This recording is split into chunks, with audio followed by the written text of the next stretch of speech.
harus ngajakin millennials, ya kan? Karena mereka adalah salah satu generasi penerus bangsa. Makanya kita akhirnya ada gerakan Siap Darling. Kenapa di candi? Karena candi itu adalah warisan sejarah bangsa ini yang perlu kita lestarikan, Kak Ramon. Kita ngelakuin aksi Darling di Banyuwangi. Itu ada yang dari Jakarta.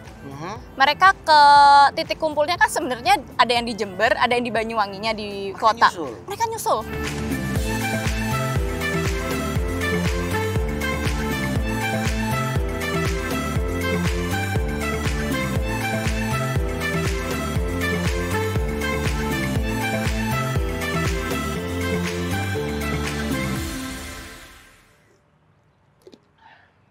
Minum kopi hitam, buah pohon, rindang, cakep. Ini gelas udah disiapin sama isinya, kursi udah disiapin. Tapi kok belum datang-datang ini ya?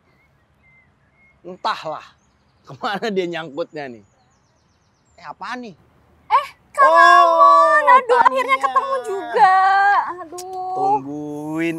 Aduh. Ini kenapa mesti ribet banget sih datang sini pakai payung segala? Iya, tadi tuh panas. Ini udah ada pohon ya. Aduh, sampai nggak kelihatan loh. Udah ada kanopi alam, ngapain mesti bawa-bawa payung? Tadi di sana panas banget. Tar kulit aku hitam. Emang dari mana? Ya dari jalan mau ke sini, mau ketemu Kak Ramon dong. Oh, oke. Iya gitu.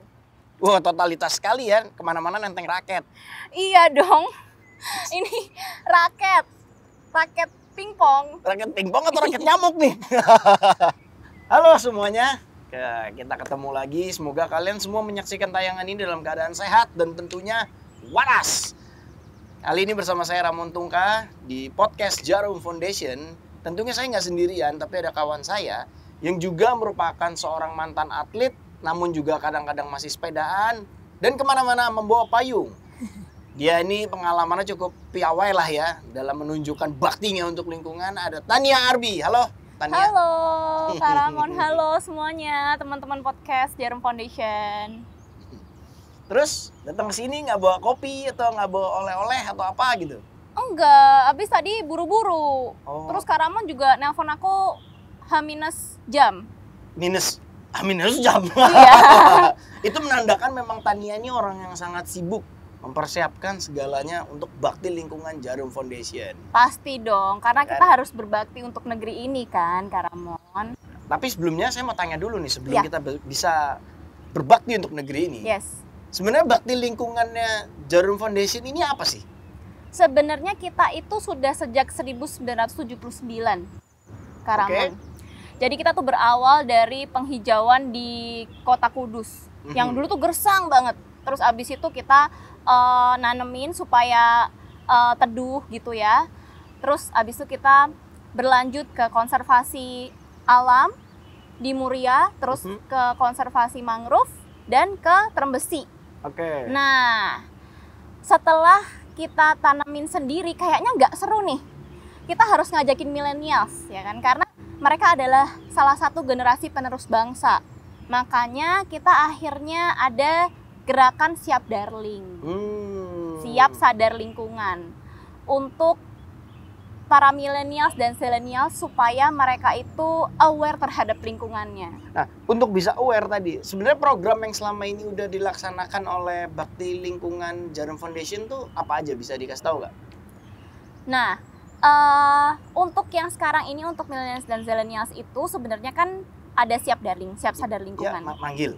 Siap Darling manggil maksudnya. Bukan. Oh, kirain manggil GR. Masa lupa sih waktu di Oh candi. iya, jangan bilang-bilang kan. Oh, iya. Aku ngakunya sama orang rumah sendirian berangkatnya. Gitu. Jadi untuk yang Siap Sadar Lingkungan ini kita ngajakin semua millennials dan zillennials untuk aware, sadar terhadap lingkungan sekitarnya supaya mereka itu mencintai lingkungannya dengan cara yang mereka cintai, yang simple, paling simple lah gitu kira-kira. Seru sih emang ya waktu itu kita Iya. ya. Terus kita juga ada Darling Squad. Masih ingat gak? Kan waktu itu kita berkegiatan di candi yang ada di Jogja. Kita melakukan kegiatan Siap Darling, ya kan? Siap Sadar Lingkungan bareng sama Darling Squad juga. Yes. Saya pasti nggak inget. Tapi gini, Jadi teman-teman, saya pernah mengikuti berkegiatan dengan Tania dan juga Darling Squad ketika di Jogja mengunjungi candi-candi siap sadar lingkungan ini. Tapi kan saat itu nggak mulai dari awal. Maka itu yang ingin aku tanyakan di sini adalah awal mulanya ini gimana? Bukan awal mula aku bisa ada di sana. Awal mulanya ini siap Darling ini kayak gimana sih terbentuknya? Mungkin ada idenya itu munculnya dari siapa atau bagaimana gitu. Awalnya saya lagi garuk-garuk, terus tiba-tiba jadi enggak deh. Jadi ceritanya tuh kita melakukan research kepada millennials waktu tahun 2009-an gitu ya. Terus ternyata setelah kita lakukan penelitian lebih lanjut, ternyata mereka itu sebenarnya sudah sadar. Tapi mereka tuh tidak ada wadah. Aku harus kemana sih Kak kalau misalnya aku peduli sama lingkungan, aku harus ngapain? Akhirnya kita ada Siap Darling ini adalah wadah. Jadi mereka bisa sharing, bisa saling berkomunikasi, atau juga bisa mencari informasi yang apa sih mereka harus ngapain aja supaya mereka itu bisa membantu lingkungan ini, supaya mereka bisa berbakti untuk negeri kita Indonesia gitu. Artinya mengakomodir segala keinginan ataupun untuk kawan-kawan milenial untuk berkegiatan, untuk berbakti pada lingkungannya, medianya ini gitu. Yes, betul. Oke. Nah, tadi sempat menyinggung Darling Squad. Apa itu Darling Squad? Nah, Darling Squad sendiri itu adalah millennials dan zillennials yang sudah tergabung di dalam komunitas Siap Darling. Yang mereka itu sudah siap, sadar, jadi yuk kita nanam di sini. Mereka langsung, oke Kak. Atau misalnya ada mau bersih-bersih kali di sini. Oke Kak, siap. Jadi mereka sudah tergabung di komunitas kita. Udah berapa banyak? Sekitar 2000-an yang sudah daftar sekarang ada di komunitas kita. Oke, tersebar tuh ya? Tersebar di seluruh Indonesia. Nah, terus kalau misalkan ini mungkin teman-teman yang menyaksikan tertarik ingin bergabung. Caranya gimana untuk bisa gabung dengan Darling Squad? Apakah syaratnya yang pertama adalah kasih sayang? Karena kan Darling Squad, pasukan kasih sayang. Tapi gitu. gak apa-apa, kasih sayang juga bisa, Mas. Iya, makanya kayak gimana gitu. Mereka punya kasih sayang terhadap lingkungan, itu pasti. Oke, ya, terus? Kan? Terus mereka adalah mahasiswa yang masih aktif tentunya. Dan mereka tinggal langsung kunjungin aja ke www.siapdarling.id. Di sana bisa langsung, bukan subscribe, tapi langsung daftar aja. Nanti ada syarat-syarat yang mungkin ditanyain cuman ya biar kita punya data aja gitu. Tadi Tania juga bilang bahwa tersebar di beberapa kota di Indonesia dan jumlahnya mungkin sudah 2000 ya. Sebenarnya artinya dengan pasukan yang sebanyak itu, ini kegiatannya apa aja sih? Ada aksi Darling, ada Candi Darling. Yes, kita ada aksi Darling dan Candi Darling. Nah, aksi Darling sendiri itu sebenarnya kita melakukan penanaman, misalnya di waktu itu Gunung Ijen kebakaran. Terus kita beride nih, yuk kita hijaukan lagi supaya tanaman di sana tidak mati semua. Karena kan memang butuh bantuan banyak ya dari warga sekitar, dari kita juga gitu, dari pemerintah juga. Jadi kita kerjasama waktu itu termasuk aksi Darling. Atau waktu itu kita juga sempat menanam di Vandenbosch. Kita menghijaukan Vandenbosch waktu itu. Itu aksi Darling? Yes. Nah, kalau Candi Darling yang kemarin Kak Ramon ikut ke candi-candi, nah ini adalah program yang paling unik yang kita punya. Uniknya? Karena kita menghijaukan candi-candi di seluruh Indonesia. Oke, pertanyaannya begini. Kenapa memilih melakukan penghijauannya itu di candi? Sedangkan kan pelabuhan nggak ada hijau. Atau mungkin seharusnya kota-kota besar semacam Jakarta yang memang zona hijaunya ini nggak jelas nih berapa. Kenapa nggak di Jakarta penghijauannya? Kenapa nggak di Jakarta? Kenapa nggak di pelabuhan? Kenapa di candi? Karena candi itu adalah warisan sejarah bangsa ini yang perlu kita lestarikan, Kak Ramon. Oke. Jadi kalau mungkin anak-anak sekarang tuh ya, millennials zaman sekarang itu taunya mungkin candi-candi yang besar aja, misalnya kayak Candi Prambanan, Candi Borobudur, dan mereka itu pasti kalau ke sana aduh nggak mau panas, gitu kan pasti. Karena di candi pasti ke sana tuh pasti kayak aduh malas aku panas soalnya aku nggak mau gitu. Nah makanya kita ajakin mereka untuk mengenal lebih dalam lagi soal candi-candi ini supaya mereka tahu bahwa Indonesia ini punya banyak banget candi-candi yang kecil-kecil. Kayak kemarin kita ke Candi Sambisari, ke Candi Barong, kan bagus-bagus ya Kak Ramon ya. Terus di sana juga banyak filosofi-filosofi, setiap candinya itu punya makna sendiri dan itu yang perlu kita pelajari karena bisa di setiap candi ini mengajarkan kepada kita gimana untuk hidup ke depannya. Gitu sih. I see. Lalu untuk melakukan penghijauan di candi, di area candi, ini pola penghijauannya seperti apa? Nah, untuk pola penghijauannya sendiri sebenarnya kita bekerja sama dengan BPCB, Balai Pelestarian Cagar Budaya.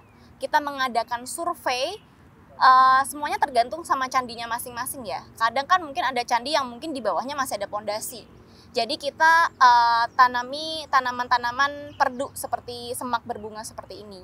Nah untuk di area candinya mungkin yang lebih luas lagi kita baru tanami pohon-pohon yang besar seperti tabebuya, pulai seperti itu. Saya kurang paham mengenai jenis-jenis tanaman. Nah ini kira-kira untuk melakukan penghijauan di sekitar candi itu ada tanaman khusus nggak? Atau mungkin jangan-jangan seragam tipe tanaman yang ditanam atau beda-beda? Tentunya beda-beda ya Kak Ramon. Seperti waktu kita menanam di Gedong Songo, kita ada menanam pohon pinus waktu itu karena kebetulan ada sedikit lahan yang terbakar dan ada yang ditebangin sebagian. Jadi kita menanam pohon pinus waktu itu. Gitu. Jadi tergantung dari candinya masing-masing sih. Setelah disesuaikan berarti ya, melalui hasil dari riset dan observasi tersebut dengan BPCB, maka jenisnya apa gitu. Nah ini program sudah berjalan berapa lama kira-kira? Kira-kira sudah 1 tahun. Khusus Candi Darling ini? Iya. Nah ini program sudah berjalan, setelah program ini berjalan kira-kira nih hasilnya apa? Hasilnya sekarang kalau misalnya Kak Ramon ke Candi Prambanan, itu kemarin waktu itu Mas Saikoji, jadi dia waktu ke Candi Prambanan. Mas Saikoji? Yes. Igor? Mas Igor maksudnya. Oh, ya. Mas Igor Saikoji maksudnya. Iya. Mas Igor Saikoji waktu itu ke sana, dia menanam di Candi Prambanan, terus dia telepon saya, "Mbak, tanamanku yang sebelah mana ya?" gitu. "Aku lupa." gitu. Karena waktu itu kan kita diantarnya pakai ada mobil ini kan, mobil kecil gitu. Nah, sekarang dia ke sana sendiri. Terus dia lihat, "Oh, tanamanku udah lumayan ya, jadi udah setinggi dia sekarang tanamannya." Gitu. Itu salah satu hasilnya. Iya, jadi tanamannya sekarang karena kita rawat juga selama 6 bulan. Jadi sekarang tanamannya udah lumayan agak tinggi-tinggi. Terus Terus juga kita sudah mengajak 900-an peserta dari Darling Squad yang sudah tergabung 2000 orang itu kita udah mengajak mereka sebanyak 900-an orang, kayak 932 orang yang sudah menanam di candi-candi di 4 candi. Ada Candi Prambanan, Candi Ijo, Candi Situs Ratu Boko, dan juga Candi Gedong Songo. Tadi kan nyebut soal perawatan. Yes. Kira-kira perawatannya seperti apa? Karena kan yang paling penting nggak cuma melakukan penanaman. Betul. Perawatan itu adalah hal yang penting pasca penanaman. Yes. Perawatannya gimana? Jadi kita lakuin pemupukan, terus juga kita siramin juga. Terus kalau misalnya dirasa tanamannya mungkin mati, kita gantikan dengan tanaman yang baru. Itu Darling Squad yang melakukan? Bukan, itu dari kita. Dari Bakti Lingkungan Jarum Foundation yang melakukan perawatan selama 6 bulan. Kalau dirasa tanaman ini sudah bisa berkembang sendiri dengan baik, baru kita lepas dan kita serahkan kepada BPCB. BPCB yang melanjutkan untuk merawat. Nah, terus para Darling Squad nih, kira-kira setelah program ini berjalan, apa yang mereka rasakan? Mereka seneng banget sih. Jadi waktu, "Kak, aku kemarin ke Candi Prambanan, ternyata tanamanku yang aku tanam sudah tumbuh," gitu. Terus kadang ada yang nanya juga, "Kak, ayo dong, kapan lagi di Jogja?" Kan kemarin kita ada nanam di Gedong Songo. Yang dari Jogja nanyain. Terus nanti yang belum, misalnya yang sudah tergabung dalam Darling Squad tapi belum menanam di candi-candi, mereka juga nanyain, "Kak, kapan dong di daerah aku?" gitu. Jadi mereka benar-benar excited banget sih sebenarnya. Artinya excitednya mereka ini apa ya? Karena mereka mendapatkan keterlibatan berarti ya. Betul. Oke, mendapatkan terlibat untuk berkontribusi positif pada lingkungan. Yes, Itu ngebuat betul. mereka happy, Iya. nagih terus. Iya. Lalu mungkin ada nggak salah satu contoh gitu ya, Darling Squad-nya tinggalnya di luar pulau, lalu ada proyek penanamannya di Pulau Jawa, misalkan Jawa Tengah. Mereka mengunjungi tempat tersebut, ada nggak? Kalau yang kemarin ada yang misalnya nih kita ngelakuin aksi Darling di Banyuwangi. Itu ada yang dari Jakarta. Mereka ke titik kumpulnya kan sebenarnya ada yang di Jember, ada yang di Banyuwanginya di kota. Mereka nyusul. Oh. Ada yang dari Surabaya naik kereta. Oke. Dan saya juga baru tahu waktu kumpul terus nanyain kamu dari mana, dari Jakarta. Ngapain dari Jakarta gitu. Saya juga kaget. Jadi yang di Gedong Songo juga ada beberapa yang dari Jakarta juga gitu. Artinya kayak tadi saya bilang, Jakarta itu butuh dihijaukan. Iya dong. Makanya teman-teman dari Jakarta berangkat. Betul. Mungkin nanti kalau di Jakarta selain menanam mungkin nanti ada acara-acara seperti bersih-bersih sungai. Mungkin bisa juga. Jelas dikabarin. Nah terus nih yang mau aku tanyakan lagi adalah sebenarnya bagaimana sih bakti lingkungan nih Jarum Foundation menyiasatin supaya program-programnya ini dapat terus berjalan? Di masa sekarang ini kita ada Candi Darling from Home. Maksudnya gimana? Menanam di rumah atau? Ada virtual tour yang kemarin kita ke sana, Kak Ramon. Jadi waktu saya ke Sambisari Banyunibo itu yes, part of Candi Darling from Home sebenarnya. Oke. Jadi banyak yang bisa merasakan kayak gimana sih keseruannya Candi Darling walaupun mereka menikmatinya dari rumah gitu. Oke. Nah terus ada nggak rahasianya nih supaya tetap anak-anak muda milenial dan juga Gen Z ini tetap menarik minat mereka nih untuk terus terlibat? Biasanya kita memberikan ide-ide dan konten-konten yang bisa membuat mereka terlibat langsung atau mungkin banyak informasi dan edukasi yang mungkin mereka bisa ambil dari baik event-event kita atau juga konten-konten di YouTube dan juga Instagram gitu. Seperti apa contohnya? Misalnya seperti talk show yang ada di Candi Darling from Home. Itu kita memberikan cara-cara yang paling simple untuk permaculture bersama Bli Robi waktu itu. Jadi walaupun mereka mungkin ngekos gitu ya atau mungkin tinggal di apartemen yang mungkin tidak ada space, tapi mereka tetap bisa melakukan permaculture gitu. Permaculture. Yes. Oke, artinya beberapa kegiatannya, kontennya ini memang yang sekiranya menarik anak muda. Kalau dari betul. Instagram atau mungkin aksi event seperti apa? Kalau dari aksi event biasanya kita akan memberikan hal-hal yang unik. Misalnya mungkin hiburan yang mungkin mereka bisa sing along gitu ya. Atau mungkin sebenarnya nanam di candi itu sebenarnya sudah sangat unik. Karena kemarin nih Kak Ramon kalau aku boleh sharing. Jadi enggak boleh. Boleh dong. Karena aku pengen ngomong. Jadi teman-teman millennials ini waktu ke candi itu Kak cuma segini doang nih nanemnya. Nantangin mereka. Karena kan kita sebenarnya waktu awal-awal kita pesimis juga kan. Datang gak nih 300 orang nih? Ternyata yang datang? Ternyata lebih dari itu. Sampai kita kehabisan souvenir, kita kirimin ya nanti souvenirnya sampai kayak gitu. Seriusan itu waktu pertama kali udah kayak kawinan kehabisan souvenir. Iya bener, untung gak kehabisan makanan kan. Iya bener. Nah itu kan kita udah cangkulin, jadi kita udah kasih 60 cm, jadi kita udah siapin, jadi mereka tinggal nanam aja gitu. Dan itu waktu itu juga satu lubang bisa 3 orang. Nah nextnya di Gedong Songo kita mau mereka ada tantangan dong, sedikit challenge yang lebih gitu kan.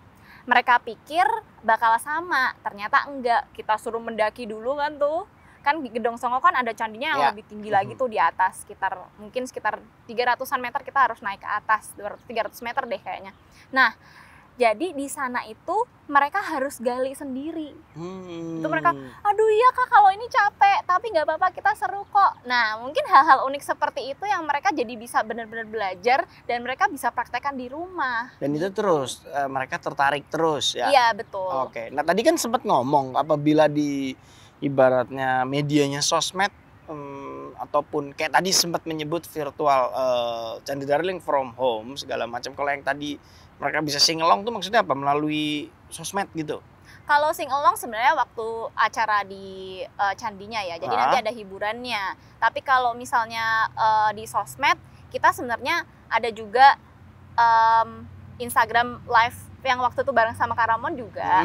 Konten-kontennya kan menarik. Oh, itu bagian dari si sifatnya from home tadi ya, untuk menarik minatnya anak muda. Betul, berarti? tapi bukan bagian dari Candi Darling from home. Cuman memang siap kontennya darling. siap darling aja. Oke, jadi boleh dibilang nggak cuma siap darling, tapi juga Candi Darling itu sebenarnya Candi Darling from home. Yes. Itu memanfaatkan teknologi berarti. Betul, sangat memanfaatkan teknologi. Jadi nanti kalau misalnya nih kita upload di sosial media kegiatan lingkungan yang kita lakukan di rumah, terus kita upload di sosial media kita masing-masing, nanti kita akan tanam satu bibit. Setiap satu posting kita akan konversikan menjadi satu bibit.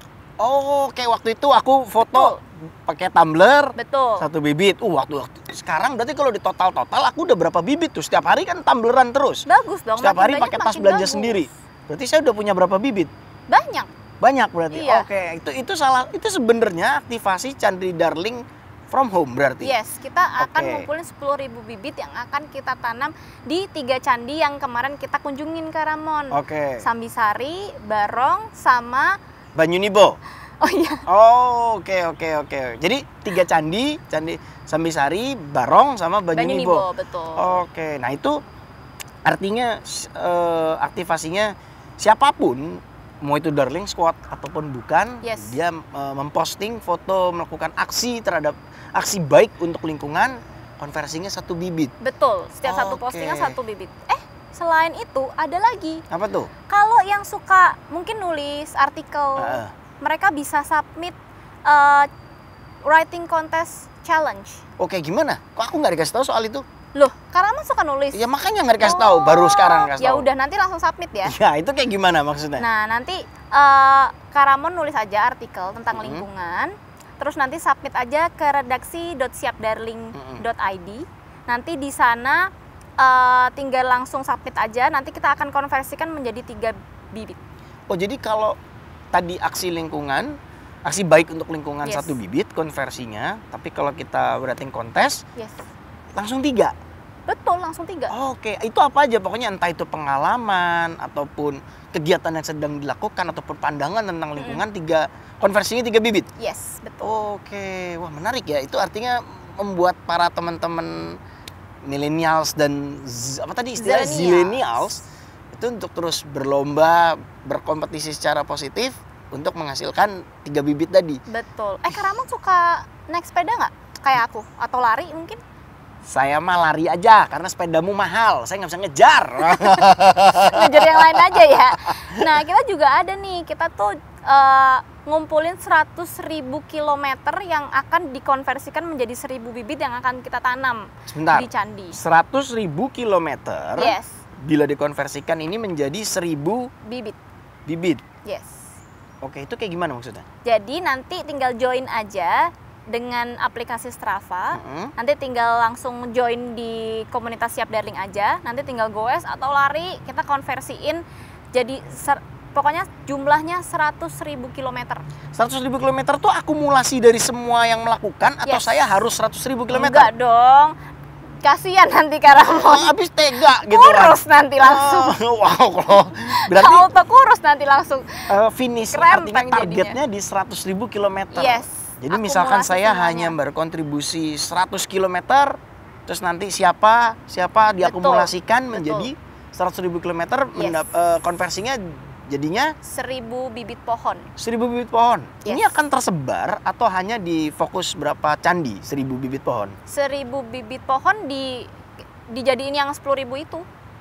Nanti 3 candi itu. Jadi Candi Barong, Banyunibo sama Sambisari. Wow. Can you imagine ya kalau misalkan itu semua challenge-nya sudah accomplish, maka hijau.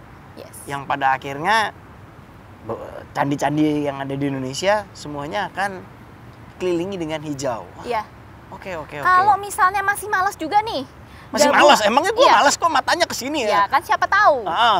Gabung aja langsung di Darling Squad. Kalau misalnya udah gabung di Darling Squad, nanti langsung 1 bibit kita tanam. Ini menarik. Gabung menjadi seorang Darling Squad, konversinya 1 bibit. Betul. Saya ulang lagi ya, Iya. saya recap ya. Menjadi Darling Squad 1 bibit. Kemudian berfoto, selfie, swafoto, melakukan aksi baik untuk lingkungan, membuat tumbler misalkan atau tas belanja, itu 1 bibit lagi. Betul. Oke, lalu punya kemampuan menulis tentang lingkungan 3 bibit. Betul. Sudah 5 tuh. Yes. Oke. Lalu melalui aplikasi apa tadi? Strava. Strava, Dikumpulkan bisa menjadi bibit juga. berapa tadi? 1000. 1000 bibit. 100.000 kilometer jadi 1000 bibit. Artinya kawan-kawan, mau kamu bisa benar-benar menunjukkan bakti kamu untuk lingkungan dengan mengikuti proyek ini berarti ya, aksi ini ya. Wah, tunggu saya hitung, saya udah berapa ya berarti ya? Banyak dong Wah, pastinya. Iya. Apalagi ya. Kak Ramon ikut pas the bibit challenge. Oh iya waktu itu pas Nah, the itu bibit juga, challenge. itu Iya, juga iya. dikonversiin Itu jadi 1 dikonversikan bibit. juga. Iya. Wah, berarti saya anak-anakan bibitnya juga udah banyak nih. Betul. Dermawan kita memang. Oke. Candi Darling from Home sudah berjalan cukup lama dan Darling Squad semua excited.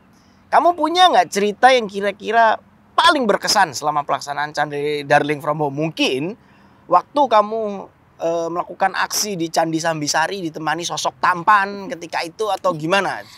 Waktu itu pertama kali dengan sosok tampan ini, kita Bergetar ya hati ya. Iya, Oke. berkeliling candi 360 lagi, belum ada virtual. Oh 360? 360. Sama si cowok itu 360? Bukan cowok ini 360 ya, agak menakutkan juga Iya. kalau cowok ini 360 ya. Cuman kita melakukan syuting dengan 360, dengan kamera 360. Oke. Jadi kita waktu itu berkeliling di Sambisari, terus kita ada narasumber dari BPCB juga, kita tanya tentang filosofi, kita tanya tentang Sejarah itu ya? sejarah candinya. Oke. Nah, di situ pengalaman yang saya dapatkan sangat tidak terbayar lah itu. Karena Oke. saya benar-benar tahu, oh ternyata candi itu menarik ini ya, ketika kita benar-benar ke sana ngeliatin semua detail-detail candinya, kita belajar filosofinya Telusurin, gitu. dieksplor gitu ya. Iya, jangan lupa nonton Siap Darling. Udah Gitu. udah mempelajari warisan sejarah juga kita memberikan kontribusi menanam tadi. Betul. Oke. Kalau kamu udah ikut berapa event? Semua berarti. Semua dong. Oh iya. Iya kan Kakak Darling. Oh iya bener Kakak Darling. Iya. Kakak Darling nggak nanya saya berapa kali? Berapa kali ikut? Saya baru 2. Kapan diajak lagi? Oh pasti akan diajak lagi, Kak Ramon jangan sedih. Nah, Tania ini kan ketika kegiatan ini terus berjalan dengan lancar, animo ataupun excitement dari kawan-kawan Darling Squad ini juga besar gitu ya. Kira-kira nih sampai saat ini itu tantangannya itu seperti apa? Tantangannya sangat banyak ya, Mm-mm. karena masyarakat Indonesia sendiri kan nggak semuanya peduli lingkungan. Mm-mm. Mungkin ya masih adalah beberapa yang mungkin buang sampah masih sembarangan gitu. Oke. Nah, karena challenge kita di sini adalah merubah mindset masyarakat Indonesia. Masyarakat sebenarnya semua sih, seluruh dunia sebenarnya. Cuman kita mulai dari diri kita sendiri dulu aja, dan juga ke sekitar kita, ke anak-anak Darling Squad, dan itu sangat susah untuk merubah mindset mereka yang dulunya mungkin pakai sedotan plastik nggak apa-apa, sekarang menjadi masalah. Atau Oke. misalnya menggunakan plastik sekali pakai, itu dulu tidak apa-apa, sekarang bermasalah. Membuang sampah pada tempat sampah dulu, sekarang kita udah harus milah. Nah itu yang sangat mungkin bukan sulit ya, challenge baru sih buat kita. Gimana kita menanamkan mindset bahwa yuk kita harus milah sampah nih, karena TPA kita udah hampir penuh gitu. Mungkin di beberapa tempat di Indonesia bahkan sudah tidak ada tempat lagi untuk menimbun sampah-sampah rumah tangga gitu. Artinya tantangan yaitu terus menyuntikkan kesadaran untuk berpikiran hijau. Betul, berarti. betul. Oke, nah ini menarik. Nah, lalu saya ingin menanyakan lagi, penasarannya adalah kamu apa sih mimpi atau cita-cita apa lagi yang masih ingin dicapai oleh Bakti Lingkungan? Kalau cita-cita yang saya atau bakti lingkungan inginkan sebenarnya kalau diibaratkan bakti lingkungan ini sebagai lilin ya. Kita pengen banget untuk bisa menyalakan lilin-lilin ini lebih banyak lagi kepada orang-orang supaya mereka semua itu sadar akan lingkungannya. Jadi mimpi saya adalah lilin-lilin ini akan terus bergulir, nyala terus ke seluruh Indonesia dan akhirnya kita semua bisa nyalain lilin bareng-bareng supaya kita semua tuh bisa bareng-bareng untuk berbakti kepada lingkungan kita masing-masing. Jadi menginspirasi orang-orang yang ada di dekat kita, mungkin dari diri kita sendiri, terus nanti tetangga-tetangga kita, dari tetangga-tetangga kita jadi satu RT, jadi satu RT nanti jadi satu RW satu desa. Makin lama terus bergulir sampai seluruh Indonesia itu siap sadar lingkungan. Itu sih sebenarnya. Artinya kayak be the lights and share the lights ya? Betul. Oh, oke. Kamu nggak ngasih aku lilin, mana lilinnya?